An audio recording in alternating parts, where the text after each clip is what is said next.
À 62 ans, j'ai appris que l'on pouvait mourir sans tomber. On me voyait debout, en mouvement, utile, et c'est justement ça qui m'enterrait. La cuisine de ma fille, à Lyon, était une vitrine. Tout y brillait, comme dans ces catalogues où les gens ne mangent jamais. Le plan de travail était en pierre claire, sans une rayure. Le frigo avait une porte qui se refermait avec une douceur d'autel. Les poignées ne grassaient pas, les tiroirs glissaient sans protester. Et pourtant, dès que j'y posais le pied, je sentais une main invisible se poser sur ma nuque. Il était 18h15. Je le sais parce que j'avais pris l'habitude de regarder l'heure comme on vérifie une issue de secours. Les enfants, mes petits-enfants, donc mon sang, donc mon devoir si l'on en croit la logique familiale, avaient décidé que le salon était une piste d'atterrissage. L'un faisait rouler une voiture miniature sur la plinthe, l'autre testait la résistance des coussins en sautant dessus avec une foi de scientifique. « Non, pas sur le canapé », disais-je, mais ma voix était devenue ce genre de bruit doux qu'on entend sans l'écouter, comme l'eau dans une fontaine. Sur le sol, une trace collante dessinait une arabesque. Je ne savais pas si c'était du jus, du yaourt ou cette substance mystérieuse que les enfants produisent à partir de rien, comme si leurs mains étaient des laboratoires. Je passais l'éponge, je repassais, j'effaçais. Je me penchais encore, ma colonne me rappelait que j'avais eu une vie avant d'être un meuble. Dans la casserole, l'eau pour les pâtes commençait à frémir. Je gardais un œil sur les bulles comme sur un animal domestique. Si je le quitte trop longtemps, il fera des bêtises. Je coupais des courgettes en rondelles fines, parce que Camille aimait ça al dente, pas en purée, et je me surprenais à obéir à ces nuances comme si elles étaient des lois. J'avais quitté mon appartement en début d'après-midi avec un sac de courses, un petit pull de rechange pour le plus jeune et cette phrase dans la tête. Ce n'est que pour quelques heures. La phrase que toutes les femmes de ma génération ont avalée des milliers de fois jusqu'à ce qu'elle devienne un goût permanent dans la bouche. Quand la porte d'entrée claqua, un courant d'air traversa la pièce. Camille entra, coiffure impeccable, manteau sombre, parfum net. Elle posa son sac, jeta un regard rapide autour d'elle, et sa bouche se tendit avant même qu'elle ne parle. Elle n'avait pas besoin d'élever la voix. Chez elle, tout était dans la précision du jugement. Son regard s'arrêta sur la trace, malgré mes efforts. « Maman, » dit-elle comme on commence une phrase qu'on a répétée dans sa tête toute l'après-midi. « Tu as encore laissé les petits en mettre partout. Franchement, je t'ai dit 1000 fois, il faut être plus ferme. » Plus ferme, comme si la fermeté était un bouton que l'on pouvait régler sur mon poignet, entre grand-mère attendrie et surveillante de prison. Je respirai, je souris, je fis ce sourire poli des femmes qui savent que répondre ne servira qu'à rajouter du désordre.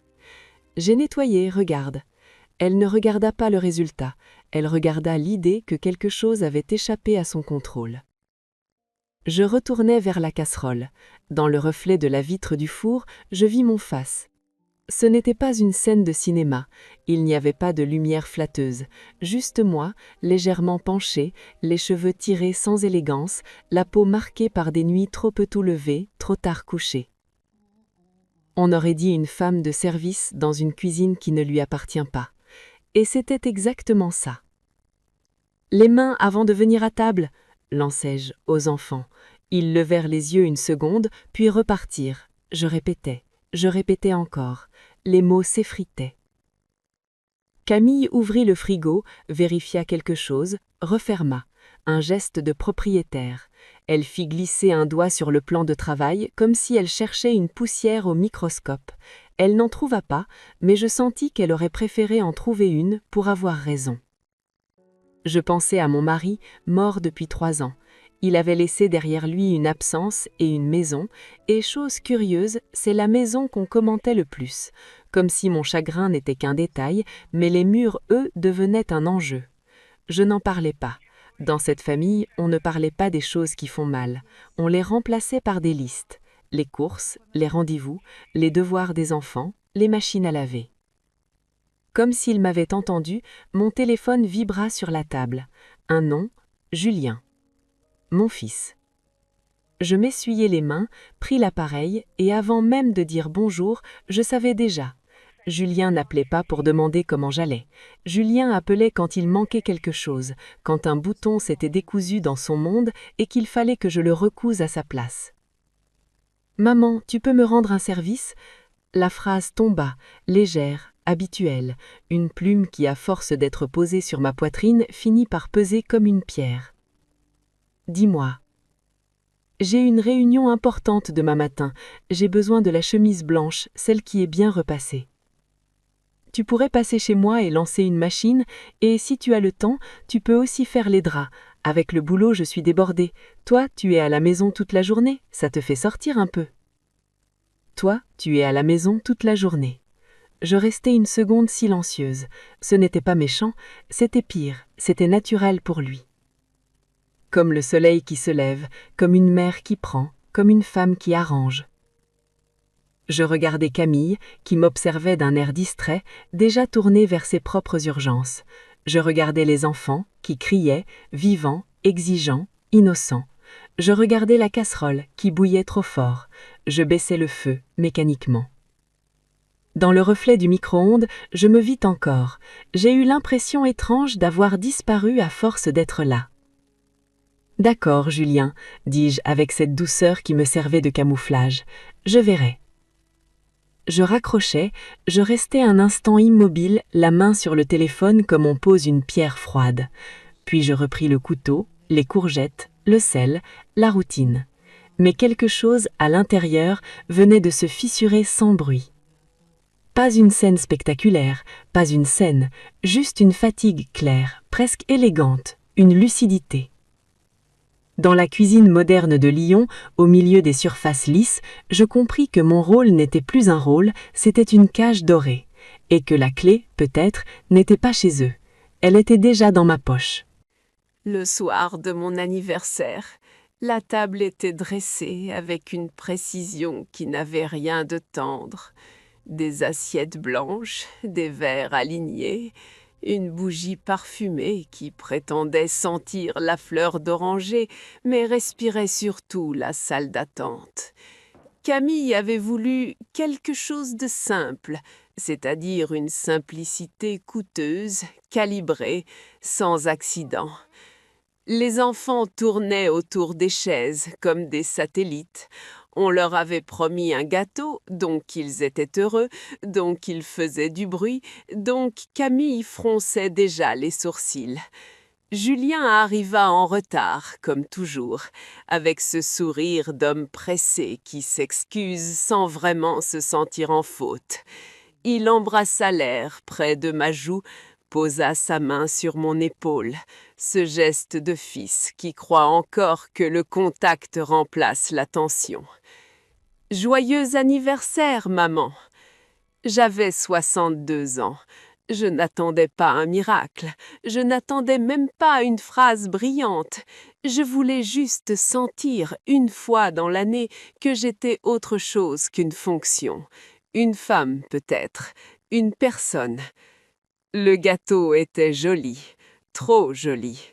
Il avait cette esthétique des vitrines où l'on n'ose pas couper, comme si la lame allait abîmer plus que de la crème. On alluma 2 bougies, un 6 et un 2, rouges, légèrement kitsch, presque insolents. Les enfants soufflèrent avant moi, évidemment.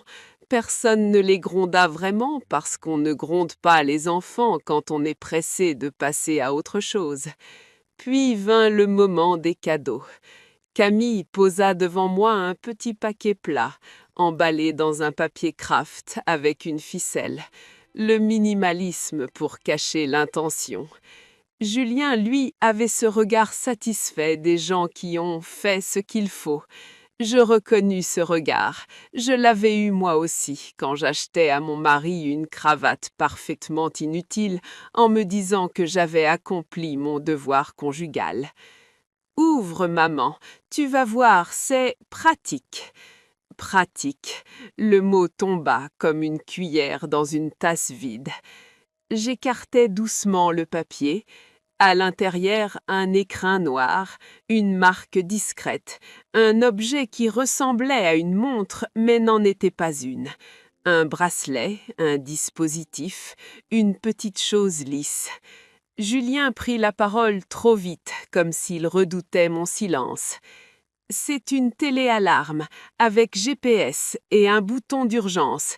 Comme ça, si tu tombes, tu appuies et voilà, on est prévenu.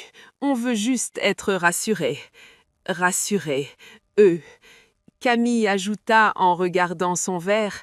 Et puis, tu es souvent seule, maman. Il faut penser à la sécurité. Je fixais l'objet. Il était léger, presque élégant, justement. La technologie sait se faire jolie quand elle veut entrer dans votre vie sans qu'on lui demande. Un instant, je crus entendre mon propre souffle, plus fort que les conversations, comme si mon corps me signalait quelque chose. Je pensais à ma mère, qui avait fêté ses 62 ans avec un bouquet de fleurs des champs et une robe réparée pour aller au marché. Personne ne lui avait offert une balise. On lui avait offert un foulard, un livre, un parfum, des choses inutiles, donc humaines. Je relevai la tête et je souris. Un sourire correct, un sourire qui ne dérange pas. C'est attentionné, merci. Je n'ajoutais rien. À quoi bon? Expliquer qu'un cadeau peut être une cage, qu'un bouton d'urgence peut être aussi un bouton de contrôle, que le GPS, sous prétexte de me protéger, pouvait surtout vérifier où j'étais, à quelle heure, combien de temps, avec qui. Julien insista, sans s'en rendre compte. Comme ça, on ne s'inquiète pas quand tu ne réponds pas tout de suite. Et puis, tu sais, maman, tu n'as plus 20 ans. L'autre jour, tu as dit que tu avais eu un petit vertige. On préfère prévenir. Le vertige. Oui, mais mon vertige n'était pas celui de l'âge. Mon vertige, c'était de comprendre que je devenais, dans leurs esprits, un risque à gérer, un coût potentiel, une responsabilité administrative, une case qu'on coche. Je passai le bracelet autour de mon poignet. Il se referma avec un clic doux, un clic d'acceptation. Les enfants applaudirent parce qu'ils aimaient les gadgets. Camille sembla soulagée, comme si elle venait de ranger quelque chose à sa place. Julien reprit sa fourchette. La vie continua. Je coupais une part de gâteau. Je mâchais. J'entendis ma propre voix dire « Il est très bon ». Et dans ma tête, une autre voix, plus ancienne, plus sèche, plus fidèle, murmurait « Ce n'est pas une fête, c'est une mise sous surveillance ». Plus tard, quand la vaisselle s'empila et que les enfants partirent à jouer, je me levai pour aller aux toilettes. Dans le couloir, il y avait un miroir étroit. Je m'y regardais. Le bracelet brillait sur ma peau comme une promesse moderne. Sur mon visage, il y avait cette même femme que j'avais vue la veille dans la vitre du four, debout, utile, effacée. Je posai ma main sur le dispositif. Il vibra légèrement, comme pour me rappeler qu'il était là, qu'on m'avait équipé. Je ne pleurais pas, je ne fis pas de scène. J'avais appris depuis longtemps à garder les émotions dans la salle de bain, derrière une porte fermée. Mais ce soir-là, en refermant doucement le verrou, je compris une chose très simple. Si je ne reprenais pas la main, ils allaient conduire ma vieillesse à ma place, et moi, je finirais par les remercier pour la route. Le matin où je suis partie, Lyon avait cette lumière pâle qui n'appartient à personne. Les rues semblaient encore hésiter entre la nuit et la journée. J'aime ces heures-là. Elles ne demandent rien, elles n'expliquent rien. On peut y passer comme une ombre, sans que personne ne vous retienne. J'avais dormi peu, pas par peur, par vigilance. La même vigilance qu'on a avant une décision importante, quand on sait que le retour en arrière ne serait pas une consolation, mais une humiliation. La veille, j'avais vidé mon frigo, pas par mesquinerie, je n'ai jamais su être mesquine, mais par logique. J'avais donné ce qui pouvait l'être, jeté le reste, nettoyé les étagères. J'avais laissé mon appartement propre, presque impersonnel, comme si je préparais une vente. Dans un sens, je vendais déjà quelque chose, l'image de moi qu'ils avaient fabriquée. À 6h20, j'ai entendu le bruit discret d'un moteur dans la rue. Je suis allée à la fenêtre, un van couleur menthe, net, presque joyeux dans la grisaille. Le genre de véhicule qu'on imagine sur les routes de l'été, pas dans un quartier lyonnais en janvier. Il était là pourtant, et il m'attendait comme un rendez-vous avec ma jeunesse. J'avais loué ce van sans en parler. J'avais signé, payé, lu les conditions, montré mon permis. On ne m'avait pas demandé si mes enfants étaient d'accord. On ne demande jamais aux enfants si leur mère est d'accord non plus. Cette asymétrie m'avait soudain semblé comique. Je descendis avec un sac, pas plus. Quelques vêtements, un carnet, une trousse de toilette, une petite botte de médicaments. Et cette vieille veste en cuir que je n'avais pas portée depuis des années. Elle avait un pli à l'épaule, une odeur de placard, mais dès que je l'enfilai, mon dos se redressa, sans que j'y pense, comme si le corps reconnaissait une version de moi-même qu'on avait laissée au fond d'une armoire. J'ai fermé la porte doucement, la clé a tourné sans résistance. Un petit clic, rien de dramatique, juste une porte qui se ferme sur une époque. Dans la rue, l'air était froid. Je marchais vers le van avec cette prudence de femme qui a passé sa vie à faire attention aux autres, ne pas déranger, ne pas gêner, ne pas faire de bruit. Puis, à 2 pas du véhicule, j'ai souri, parce que pour une fois, le bruit n'était pas mon problème. À l'intérieur, tout sentait le neuf et le bois clair, un lit plié, une petite cuisine, des rangements, une table, une maison compacte, sans souvenir, donc sans chaîne. J'ai posé mon sac, je me suis assise au volant et j'ai laissé mes mains sur le volant quelques secondes. Elles tremblaient légèrement, oui, mais ce n'était pas de faiblesse, c'était l'élan. Avant de démarrer, j'ai pris mon téléphone. Le groupe familial s'appelait tribu. Quel mot! Une tribu, c'est censé protéger. Chez nous, cela surveillait. J'ai écrit lentement, sans colère, sans grands effets. J'ai choisi chaque mot comme on choisit une tenue pour un enterrement. Sobre, impeccable, impossible à critiquer. Maman ne disparaît pas. Maman part retrouver Madeleine. Le frigo est vide. À partir d'aujourd'hui, vous vous organisez. Je n'ai pas ajouté de smiley. Je n'ai pas mis de point d'exclamation. J'ai envoyé. Pendant une seconde, j'ai senti le vide, ce moment exact où l'on vient de lâcher un objet qu'on tenait depuis trop longtemps. Le téléphone a vibré tout de suite, une notification, puis 2, puis 3.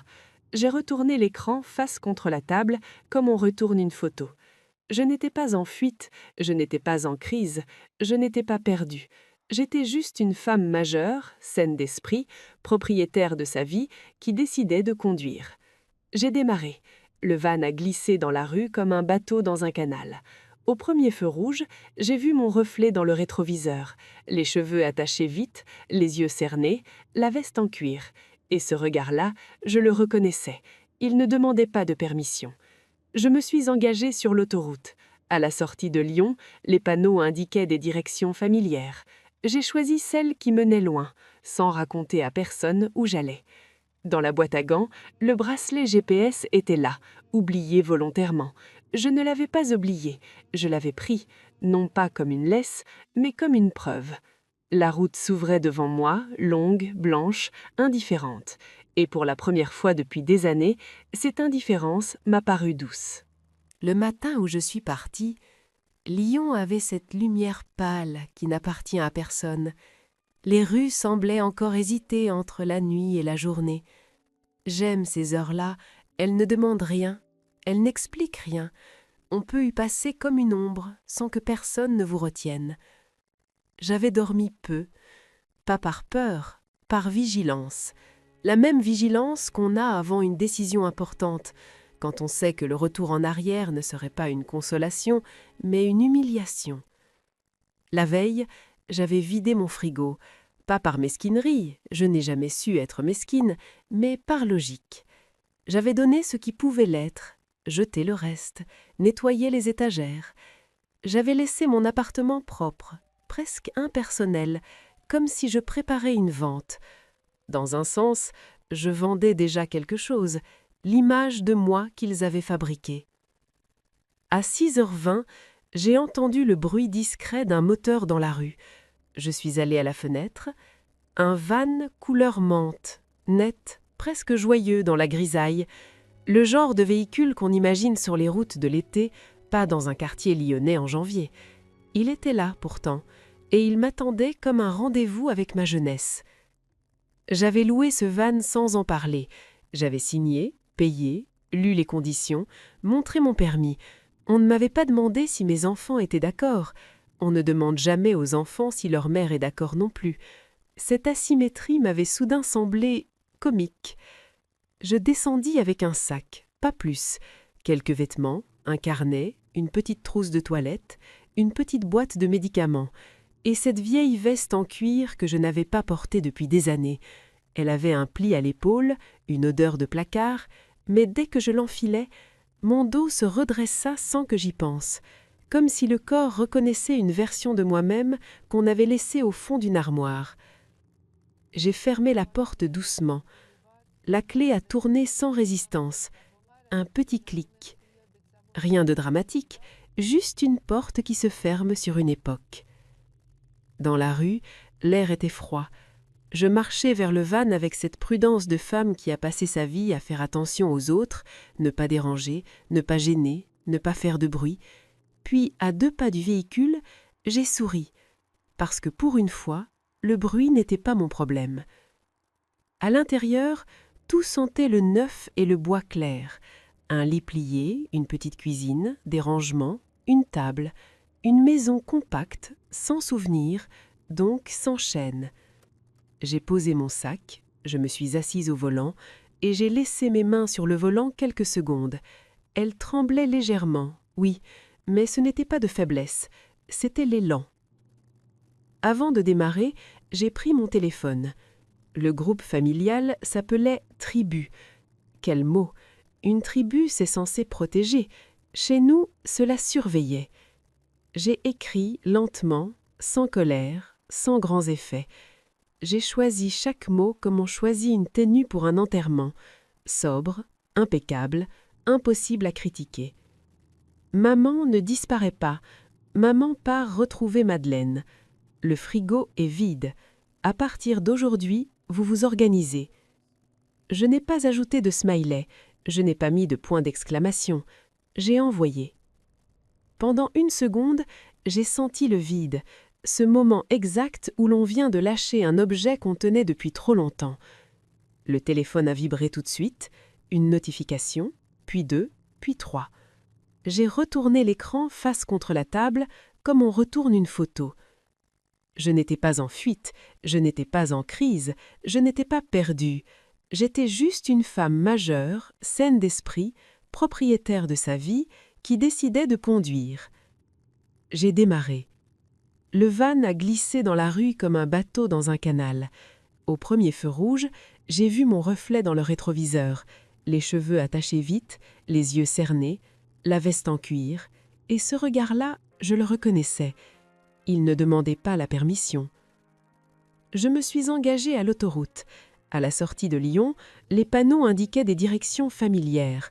J'ai choisi celle qui menait loin, sans raconter à personne où j'allais. Dans la boîte à glands, le bracelet GPS était là, oublié volontairement. Je ne l'avais pas jeté, je l'avais pris, non pas comme une laisse, mais comme une preuve.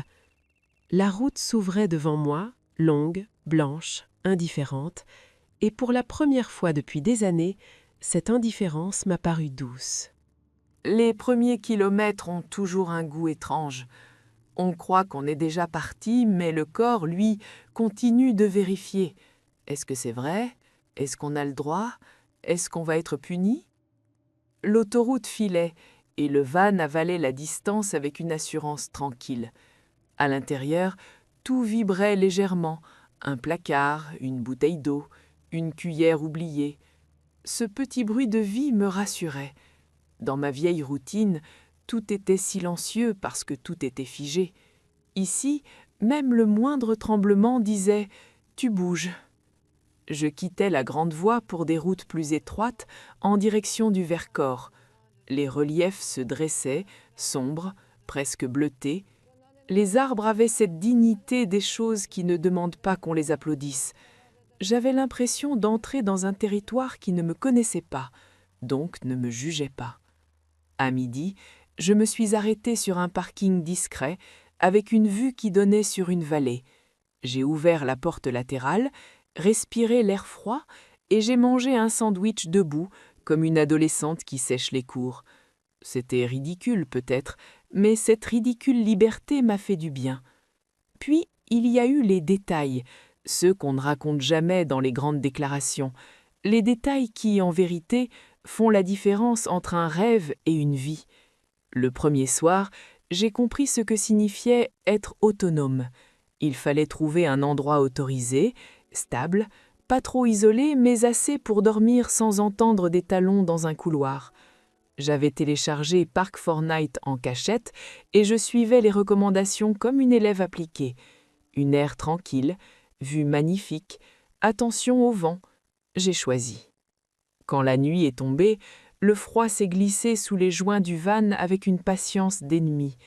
J'ai essayé de faire fonctionner le chauffage, j'ai lu une notice, j'ai appuyé sur un bouton. Rien. J'ai recommencé. Rien.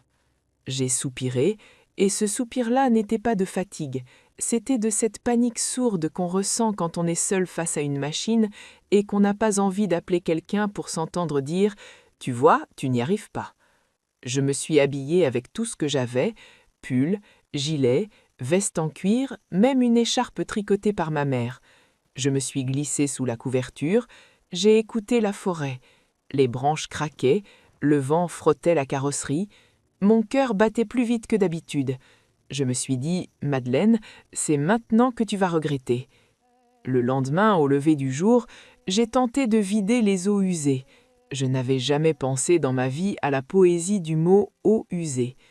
À l'étape suivante, le gaz, l'évier, la petite bouteille, le raccord.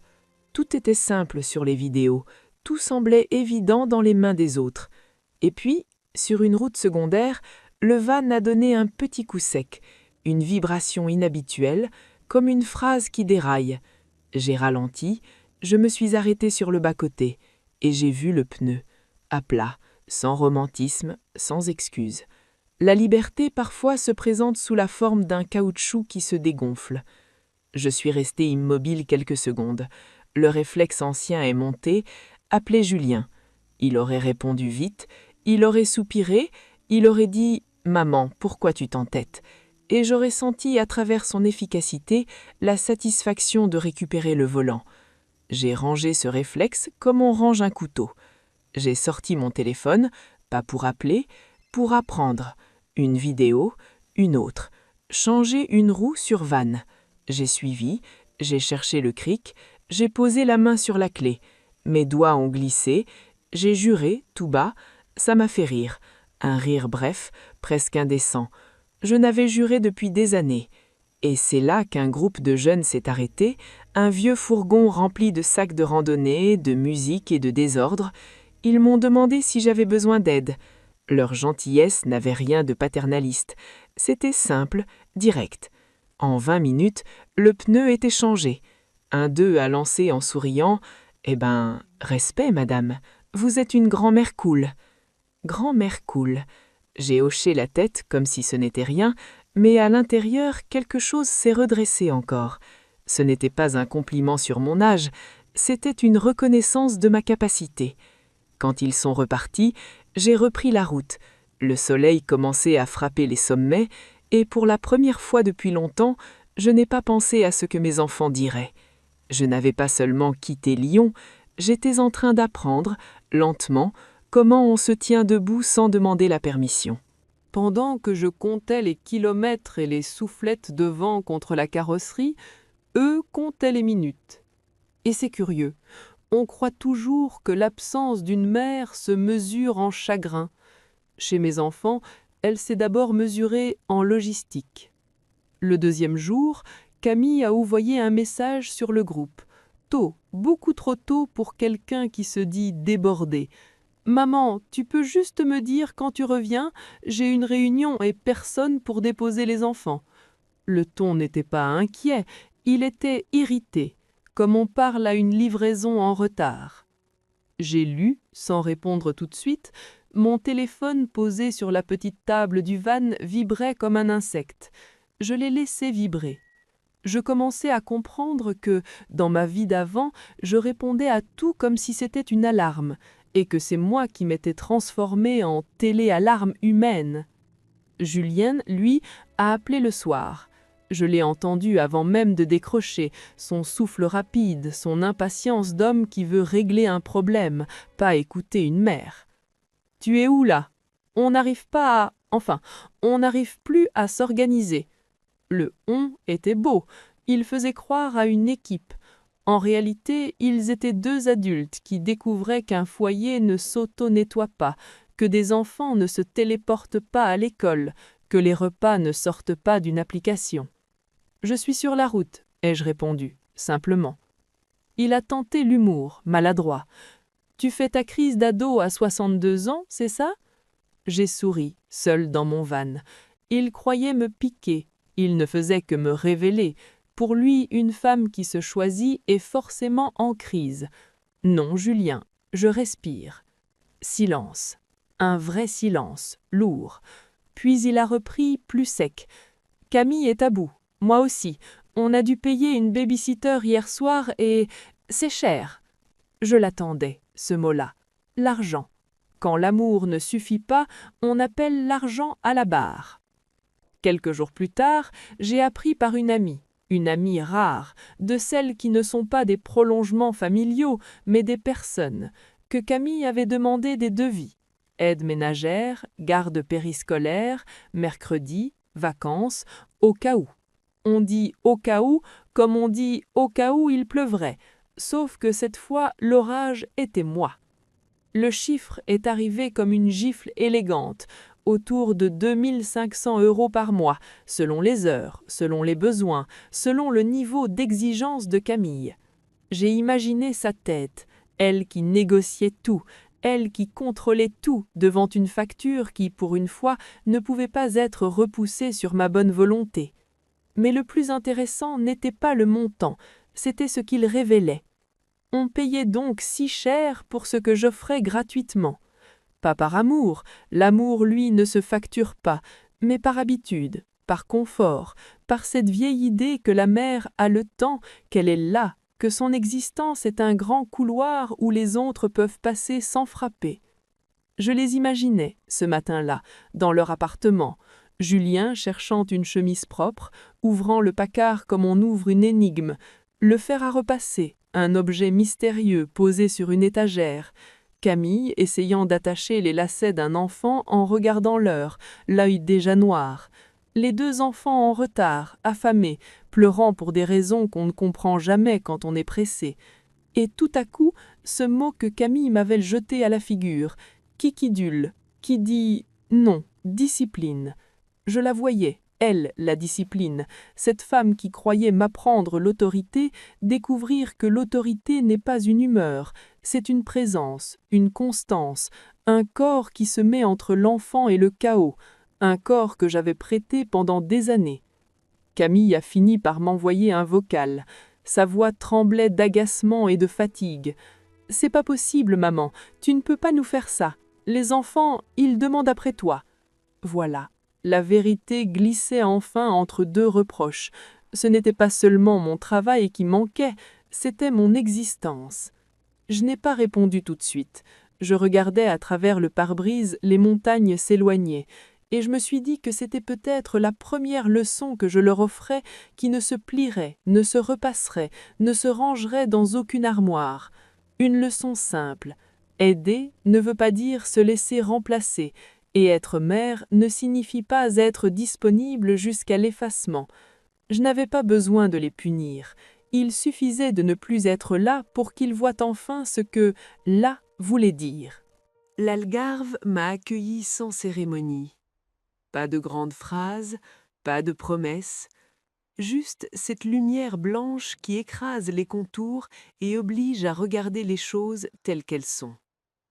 La mer était là, immense, indifférente, exactement ce qu'il me fallait.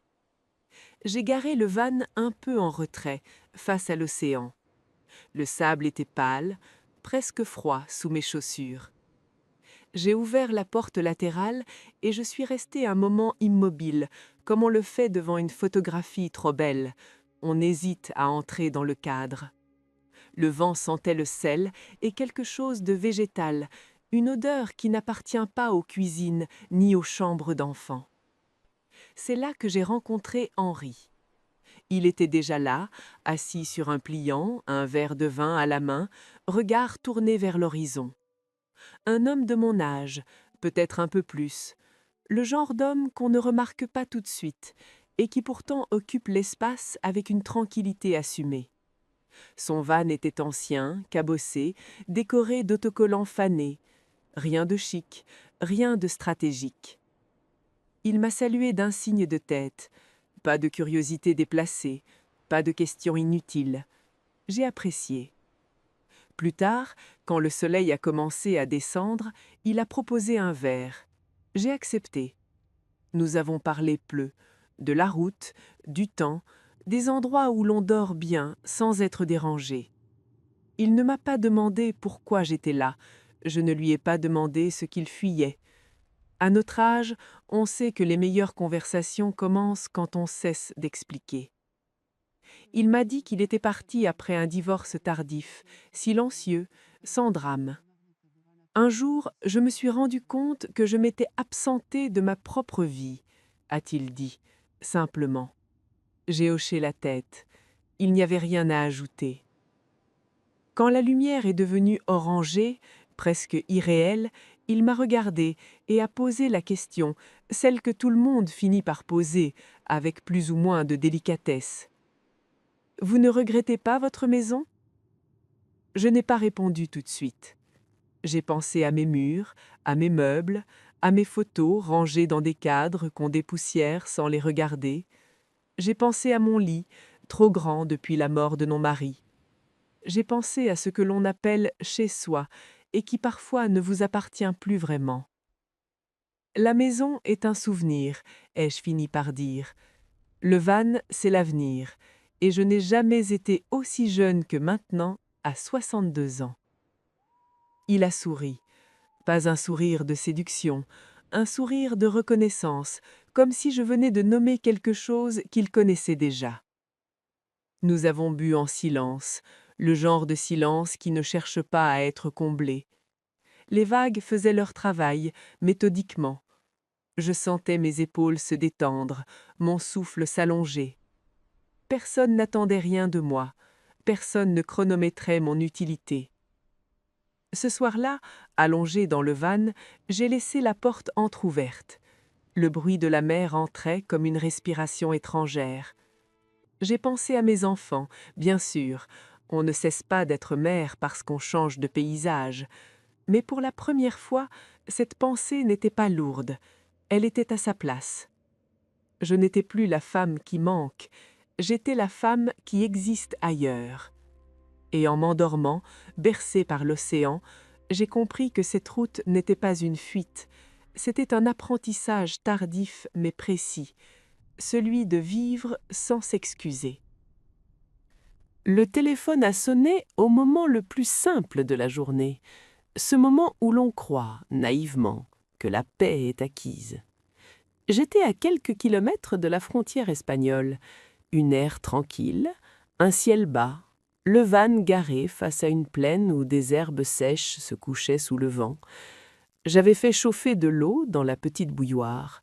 Le bruit du frémissement me rappelait mon ancienne cuisine, mais sans les injonctions autour. J'avais préparé un café, je m'étais assise, carnet ouvert, et j'écrivais des noms de lieux, des idées de route, des choses inutiles, donc vitales. Le téléphone a vibré, encore, puis a sonné. Le nom de Camille s'est affiché. Pas un message, pas un texto, un appel. Quand Camille appelait, ce n'était jamais pour demander, c'était pour obtenir. J'ai décroché. Au début, je n'ai entendu que sa respiration, hachée. Puis sa voix est sortie, plus aiguë que d'habitude, comme si elle avait été rétrécie par la peur. « Maman, c'est Léon. Il a de la fièvre. il vomit. Je sais pas quoi faire. Tu peux revenir? S'il te plaît, reviens. » Le mot « s'il te plaît » m'a heurté comme un objet étranger. Camille ne disait pas « s'il te plaît ». Camille disait « il faut, tu dois, on n'a pas le choix ». Là, elle suppliait. Je sentis ma poitrine se serrer, d'un coup, brutalement. La fièvre d'un enfant, c'est un pouvoir absolu sur le cœur d'une grand-mère.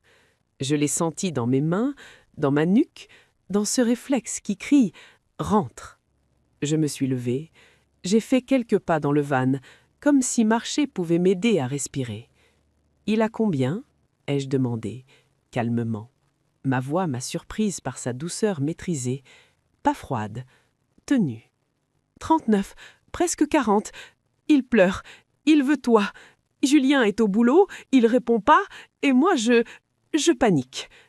Je l'imaginais, elle, dans cet appartement trop net, avec un enfant brûlant dans les bras, les jouets renversés, le temps qui devient soudain menaçant.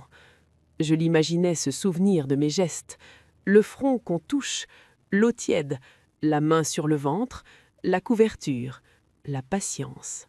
Je l'imaginais découvrir que la maternité n'est pas un concept, c'est une nuit blanche. Je me suis assise. J'ai regardé ma tasse de café qui refroidissait déjà. Camille, tu es sa mère. Elle a eu un sanglot, bref, irritée. Mais je sais pas comme toi. Comme toi, voilà. Elle venait de dire la vérité. Ce n'était pas ma cuisine qu'elle regrettait, c'était mon savoir, mon calme, mon corps de femme qui a traversé l'inquiétude 1000 fois sans qu'on lui dise merci. Je fermais les yeux une seconde. Je sentais au fond de moi cette tentation de céder, de redevenir l'ambulance familiale. Et je sentais tout aussi clairement que si je cédais maintenant, je ne partirais plus jamais. Je parlais lentement pour que mes mots ne deviennent pas des armes. Tu appelles le 15 si tu as un doute sérieux. Tu peux appeler SOS médecin. Tu donnes du paracétamol à la dose adaptée. Tu le mets en pyjama léger. Tu surveilles. Tu notes l'heure. Et tu respires. Je ne te dis pas ça pour te juger. Je te dis ça parce que tu peux le faire. Mais maman, elle essayait encore de tirer sur le fil. Je regardais par la fenêtre. Le vent pliait l'herbe comme on plie une nappe après un repas. Une image me traversa. Moi, autrefois, pliant des draps, pliant des vies. Je suis à la frontière, Camille, et je ne vais pas rentrer pour faire une soupe. Je t'aime, j'aime Léon, mais tu dois apprendre. Aider n'est pas décider à ta place, et être mère n'est pas avoir une mère derrière soi en permanence. Elle s'est tue. Le silence a duré longtemps, puis j'ai entendu sa respiration ralentir un peu, comme si quelque chose en elle acceptait de se tenir debout. « Tu me rappelles ?» a-t-elle murmuré. « Je reste joignable », j'ai répondu, « mais je ne reviens pas. » J'ai raccroché doucement. Mes mains tremblaient cette fois. Pas de peur, de douleur, de cette douleur propre aux décisions justes. Je suis restée longtemps à regarder le café froid, puis je l'ai bu quand même, parce que même la liberté a parfois un goût amer, et qu'il faut apprendre à l'aimer ainsi. 4 mois plus tard, je suis revenue à Lyon comme on revient d'un long rêve, avec, pourtant, la certitude d'être enfin éveillée. La ville avait changé sans changer, les façades étaient les mêmes, les vitrines les mêmes, les gens pressés les mêmes. Mais moi, je ne me glissais plus entre eux comme une excuse. J'avais une peau un peu plus sombre, des mains plus sûres, un regard moins disponible. J'avais fait couper mes cheveux sur une aire de service, un matin de Mistral, presque sur un coup de tête. Une coupe courte, pratique, vive. Et ce mot « pratique » que j'avais tant détesté avait pris une autre couleur sur ma bouche. Il pouvait aussi servir la liberté. Je suis arrivée la veille de Noël. Le van roulait lentement dans les rues humides, sous les guirlandes qui clignotaient comme des sourires obligatoires. À l'approche de l'immeuble de Camille, j'ai senti mon ventre se serrer. Pas par peur d'elle, par lucidité. Je savais ce qui m'attendait. La tentation du retour à l'ordre ancien, le poids des habitudes, la douceur toxique du « comme avant ». Je n'ai pas garé le van au loin, je l'ai stationné juste devant, bien visible. Mon petit navire mante au milieu des voitures grises. Et surtout, je n'ai pas monté les escaliers tout de suite. Je suis restée assise quelques secondes au volant, à écouter le moteur qui refroidissait, le tic-tic discret du métal. Ce bruit-là ressemblait à un cœur qui reprend son rythme après une course. J'ai posé ma main sur le volant comme on remercie quelqu'un. Puis, j'ai ouvert la porte. L'air lyonnais m'a sauté au visage, plus épais, plus urbain que celui des côtes, mais avec cette odeur d'hiver que je connais depuis toujours. Fumée légère, marron chaud, humidité sur les pierres. Je portais un sac de toile rempli de petites choses, du sel portugais, une conserve de sardines étonnamment élégante, un bout de fromage acheté en route, des biscuits de Galice, un foulard pour Camille, oui, pour Camille, et une petite boîte en métal pour Julien, parce qu'il perd tout. Rien de grandiose, juste des preuves d'existence. Quand j'ai sonné, les enfants ont ouvert avant même que Camille arrive. Ils m'ont regardé une seconde, comme si mon visage devait se réinscrire dans leur mémoire. « Mamie !» a crié l'un. Et leur corps a fait le reste. Ils se sont jetés sur moi avec cette violence joyeuse des enfants. J'ai senti leurs bras, leur chaleur, et j'ai eu un pincement au cœur. L'amour, le vrai, n'avait jamais été le problème. Le problème, c'était l'usage qu'on faisait de cet amour. Camille est apparue dans l'entrée, elle s'est figée. Son regard a glissé sur mes cheveux, sur ma veste, sur mes joues hâlées. Puis, presque malgré elle, il s'est posé sur le van visible par la porte entr'ouverte. « Tu es venu avec ça ?» a demandé elle. Ce « ça » aurait pu être méprisant, il était surtout déstabilisé, comme si mon autonomie était une provocation. « Oui », ai-je répondu, simplement.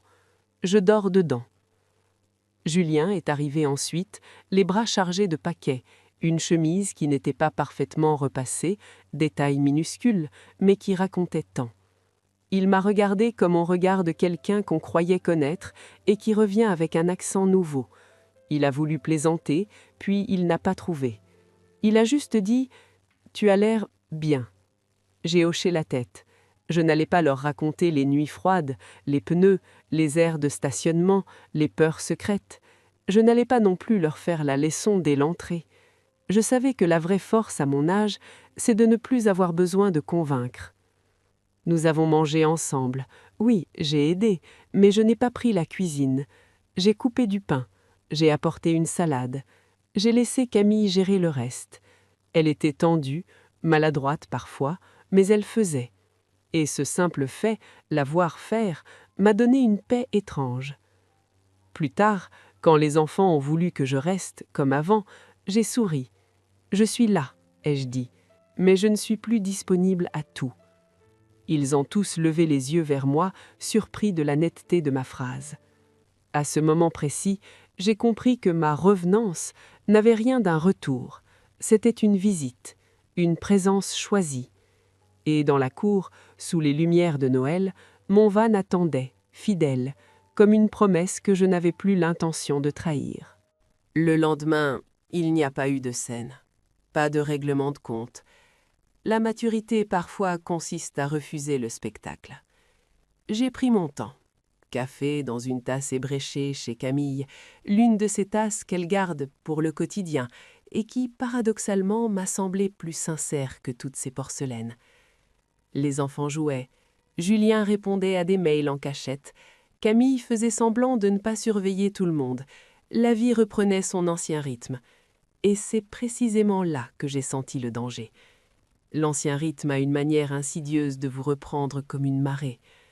Alors, avant que la journée ne s'épaississe, j'ai posé sur la table une enveloppe et un carnet. Rien de solennel, juste des mots écrits, parce que les mots écrits tiennent mieux que les promesses. J'aimerais qu'on se mette d'accord, ai-je dit, calmement. Camille a levé les yeux, méfiante. Julien a cessé de tapoter son téléphone. Ils ont eu ce même réflexe, celui qu'on a devant un papier administratif. Et c'était presque comique parce qu'il s'agissait enfin de ma vie, pas d'un formulaire. Dans l'enveloppe, il y avait une proposition simple, pas un contrat au sens juridique, je ne suis pas là pour faire peur ni pour humilier, mais un accord familial, clair, daté, signé, une trace. Parce que je connais la mémoire des familles, elle oublie vite ce qui arrange. 2 jours par semaine, je garderai les enfants. 2 jours fixes. Pas quand vous avez besoin, pas en urgence, pas juste cette fois. 2 jours. Le reste du temps, je le gardais pour moi. Mes rendez-vous, mon silence, mes routes, ma fatigue, mes joies. Et surtout, aucune clé de chez moi ne circulerait. Plus de double, plus de « je passe déposer quelque chose ». On prévient, on demande, on respecte. Julien a voulu sourire, un peu gêné.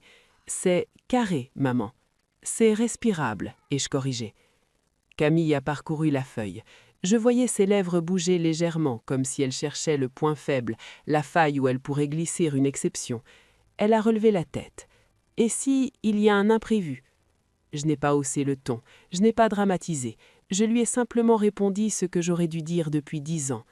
Un imprévu, ce n'est pas une organisation. Tu es leur mère, Julien est leur père. Vous trouverez des solutions, payantes parfois, fatigantes souvent. C'est la vie d'adulte. Julien a regardé ses mains. Il a murmuré « On ne s'est pas rendu compte ». Je savais. On ne se rend jamais compte de ce qui nous sert. On s'en rend compte quand ça s'arrête. C'est pour ça que je n'avais pas envie de les écraser.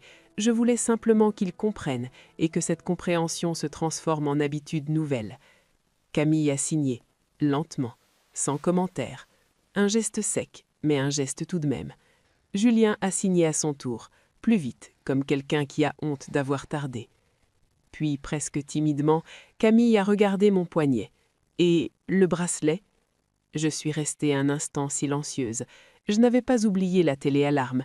Je l'avais même emportée. Pas comme un lien, comme un symbole renversé. Je l'ai sorti de mon sac. Je l'ai posé sur la table, entre nous.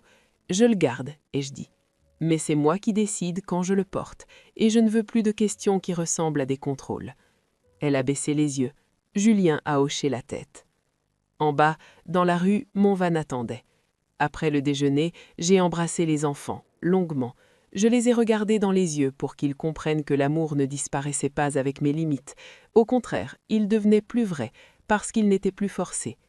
Avant de partir, j'ai ouvert l'application du bracelet sur mon téléphone. J'ai souri, cette fois sans amertume. J'ai créé un nouveau repère, une aire de camping au bord d'un lac, quelque part vers l'Italie. J'ai enregistré le point, comme on plante un drapeau. Puis j'ai démarré.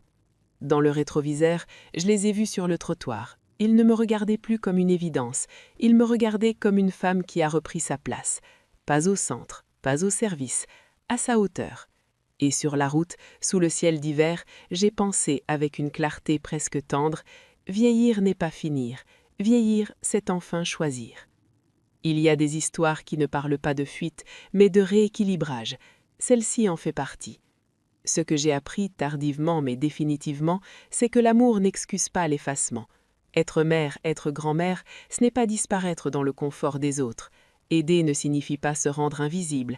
Et surtout, la liberté n'est pas un luxe réservé à la jeunesse. C'est un droit qui se reconquiert à tout âge, parfois au prix d'un inconfort passager, souvent au prix d'un regard désapprobateur.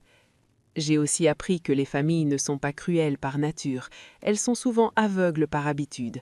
Tant que quelqu'un tient debout pour tout le monde, personne ne se demande combien cela lui coûte. Ce n'est que lorsque cette personne s'assoit ou s'en va que la vérité apparaît. Mettre des limites n'est pas une punition, c'est une pédagogie silencieuse. Et parfois, la seule façon d'être respecté est de cesser d'être toujours disponible. Et enfin, il y a cette idée qu'on n'ose pas dire aux femmes de plus de 60 ans, il n'est jamais trop tard pour reprendre le volant de sa propre vie. Pas pour tout casser, pas pour régler des comptes, mais pour se replacer à sa juste place, ni au-dessus, ni au-dessous, simplement debout. Et vous? Avez-vous déjà eu le sentiment d'être devenu une évidence dans votre propre famille? Avez-vous déjà aidé jusqu'à vous oublier en pensant que l'amour exigeait ce sacrifice? Et surtout, si vous osiez poser une limite aujourd'hui, laquelle serait-elle? Si cette histoire vous a parlé, racontez-nous la vôtre. Une décision tardive, une liberté retrouvée, une limite enfin posée. Vos mots comptent, votre vécu mérite d'être entendu. Et parfois, partager son histoire, c'est déjà reprendre un peu de pouvoir sur sa propre vie.